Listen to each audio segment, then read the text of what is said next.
Grocery stores and environmentalists would like us as shoppers to use those reusable bags. That's right, but have you noticed not many people are actually using them? Why? Let's check in with John Matarese.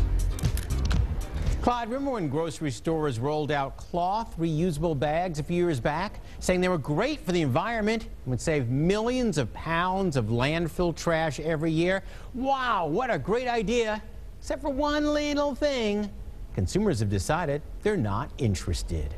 The grocery store offers you a choice: paper, plastic, or in the past few years, these cloth reusable bags. Cloth bags that you can use week after week are a green solution to the plastic grocery bag problem. But a brand new consumer survey from the Sierra Club of almost 10,000 shoppers finds that only 7%, that's 7 out of every 100 shoppers, would consider reusable grocery bags. That means these bags have barely made any dent in the mountains of plastic bags used every week. So why?